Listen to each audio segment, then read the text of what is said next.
आणि आपली ही मस्त चमचमीत झणझणीत गावरान पद्धतीची आमच्या घरची स्पेशल रेसिपी अंडा करी तयार झालेली आहे. या पद्धतीने या टिप्स तुम्ही वापरल्या ना, अंडा करी अशीच तयार होईल. आपण ते ढाब्यावर वगैरे खातो ना, ते याच्यापुढे काहीच नाही लागत. आज माझ्या घरी मी करणार आहे अंडा करी. तर आपली नवीन सिरीज चालू झाली माहिती आहे ना, आज माझ्या घरी, ज्याच्यामध्ये मी माझ्या घरामध्ये जो रोजचा स्वयंपाक करते ते तुमच्यासोबत शेअर करणार. मग तुम्ही त्याला ट्राय करायचं, म्हणजे तुम्हालाही रोज प्रश्न पडणार नाही की आज काय करायचं. ही सिरीज जर तुम्हाला आवडती, उपयुक्त वाटते तर पटकन व्हिडिओला लाईक करा आणि कमेंटमध्ये रोजचं जेवण सरिताज किचन असं लिहा. नमस्कार, सरिताच्या स्वयंपाकघरात म्हणजेच आपल्या सरिताज होम किचनच्या या आज माझ्या घरीच्या दुसऱ्या एपिसोडमध्ये आपण करतोय मस्त चमचमीत अशी अंडा करी. आमच्या घरची छान एक गावरान पद्धत शेअर करणार आहे. करायला एकदम सोपी आहे. चला करूया. तर इथं मी 10 अंडी उकडून घेतलेली आहेत. यातली 2 मी मनूला ठेवणार आहे आणि जी करीमध्ये घालायची आहेत ना, त्या अंड्याला ना आपण असं चीर मारून घेऊया. फक्त ना अर्ध्यापर्यंत चीर मारायची. हे बघा अशी, म्हणजे हा मसाला ना अंड्याच्या आतमध्ये चांगला उतरतो. आता अंडी उकडलेलीच आहेत. आता लगेच आपण वाटण करूया. सगळ्यात पहिल्यांदा आपण करूया वाटण. साधं सोपं वाटण आहे, फार काही हार्ड अँड फास्ट नाही आहे. कदाचित तुम्ही पण याच पद्धतीने करत असाल. आता यामध्ये आपण अगदी थोडंसं तेल घालू, 2 छोटे चमचे. यामध्ये घालूया 2 कांदे. 2 छोटे कांदे घेतले, उभे पातळ चिरले. त्याला छान असं भाजायचं आहे. तर कांदा बघा असा हलका हलका किनार सोनेरी झालेली आहे असा भाजलाय. यामध्ये घालूया पाववाटी सुक्या खोबऱ्याचा खीस आणि आता परत याला छान असं तांबूस रंग होईपर्यंत भाजायचं. आणि हे बघा, हे सगळं आता मस्त तांबूस भाजलंय. गॅस बंद करूया. आणि इथं मी सुकं खोबरं घातलं. याच्यासोबत तुम्ही थोडेसे तीळ घातले तरी चालतील. तीळ घालायचे असतील तर सगळ्यात शेवटी घालायचे. छान भाजले, चवीलाच मस्त लागतात.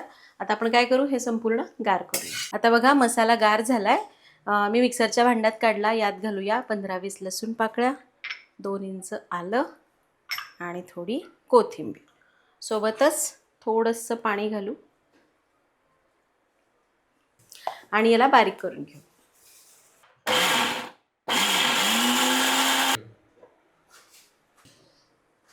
आणि हे घ्या, आपलं वाटण तयार आहे. आता वाटण झालं, आपण लगेच आता मसाला करूया. कढईमध्ये घेऊया साधारण 3 चमचे तेल. तर आता ना बऱ्याचदा अंडा करी केली की त्याचं बघा असं पाणी वेगळीकडे, मसाला वेगळीकडे होतो. तसं होऊ नये. ती छान ना एकसंध होण्यासाठी आमच्याकडे घातलं जातं बेसन. बेसनाऐवजी आई कधी कधी बाजरीचं पीठ घालायची, कधी ज्वारीचं पीठ घालायची. जे अवेलेबल असेल ते घाला. फक्त आई आहे ना वाटण परतताना घालायची. मी इथं तेलात घालते. तर तेल हलकं तापलं की यामध्ये घालू 2 ते 3 चमचे बेसन. आणि हे बेसन या तेलामध्ये थोडंसं भाजायचं. आणि हे बघा, बेसन आपण तेलात मस्त भाजलं. आता यामध्ये घालूया मिरची पावडर आणि 2 चमचे कांदा लसूण मसाला. हे पण आपण 1 मिनिटभरासाठी भाजून घेऊ. बेसन असं तेलात भाजलं ना मस्त घमघमाट येतं बरं का. आणि हे मसाले असे तेलात भाजायचे. करीला रंग चांगला येतो. अशी करी ना तर्री येते पण पांढरट रंगावर तयार होते, तसं नको. झालं, मसाले भाजले. आता यामध्ये घालूया तयार केलेलं वाटण. आता हे वाटण चांगलं तेल सुटेपर्यंत परतून घेऊया. आणि हे बघा, मसाला मस्त भाजलाय. काय मस्त रंग आलाय, छान असं तेल सुटलेलं आहे. आता यामध्ये घालूया गरम पाणी. थोडं पाणी घालायचं. याच्या गुठळ्या मोडून घ्यायच्या. याच्या गुठळ्या मोडून घेतल्या की मग याच्यामध्ये जास्तीचं पाणी घालायचं आणि पाहिजे तसं तुम्हाला जसा रस्सा घट्ट पातळ हवा तसं पाणी वाढवायचं. सुरुवातीलाच तुम्ही सगळं पाणी घातलं ना तर बेसन असतं की नाही, त्यामुळे त्याच्या गुठळ्या होऊ शकतात आणि जास्त पाण्यामध्ये मोडायला अवघड जातं. त्यामुळे आधी थोडं पाण्यात गुठळ्या मोडा. झालं. किती सोपी अंडा करी. आता याच्यात फक्त अंडी याच्यामध्ये सोडायची आणि आपलं काम होईल. हे बघा, मी अशी कन्सिस्टन्सी ठेवलेली आहे. आता यामध्ये घालायचे चवीपुरतं मीठ, थोडीशी कोथिंबीर. याला मिक्स करून घेऊया आणि गॅस मोठा करून एक खळखळून उकळी आणूया. तर बघितलं, मसाले आपण तेलामध्ये भाजले त्यामुळे रश्श्याला सुद्धा छान रंग आलाय, पांढरट झाला नाही आणि कट सुद्धा मस्त येणार आहे. मस्त एक उकळी आणूया. आणि हे बघा, याला मस्त उकळी आली. आणि उकळी आली की बघा त्याच्यावरनं छान असा कट पण यायला सुरुवात झालेली आहे. आता गॅस कमी करूया आणि यामध्ये घालूया हे बघा अशी चीर मारलेली अंडी. याला मिक्स करून घेऊया आणि मंद आचेवर अर्धवट झाकण ठेवून 5 ते 7 मिनिटं उकळून द्यायचं.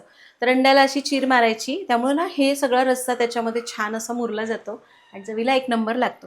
आता मी 10 अंडी उकडली होती, त्यातली 2 मनस्वीला ठेवलेली आहेत, कारण यामध्ये मुरलेली अंडी मनस्वी खात नाही. ती करी खाते, वेगळं अंडं खाते, पण हे असं खात नाही. त्यामुळे तुम्ही त्याला पाहिजे तसं करू शकता किंवा फक्त करी करून ठेवा. आता ना आमच्याकडे असं पण कधी कधी होतं की एखाद्याला अंडं खायचं नसतं, व्हेजिटेरियन कुणी असेल, तर आधी फक्त करी करून घ्यायची आणि मग त्याला ती करी बाजूला काढून बाकीची अंडी टाकून त्याला उकळून घ्यायचं, असं पण करता येईल. तर याला 5-6 मिनटं मस्त उकळून घेऊ. आणि हे बघा 5-7 मिनटं उकळल्यावर किती मस्त तर्री आलेली आहे. आणि हे बघा छान एकसंध अशी आपली अंड्याची करी किंवा अंड्याचा रस्सा तयार झाला आहे. वरून घालूया छान अशी चिरलेली कोथिंबीर आणि गॅस बंद. आणि आपली ही मस्त चमचमीत झणझणीत गावरान पद्धतीची आमच्या घरची स्पेशल रेसिपी अंडा करी तयार झालेली आहे. ही भाकरीसोबत खूप भारी लागते.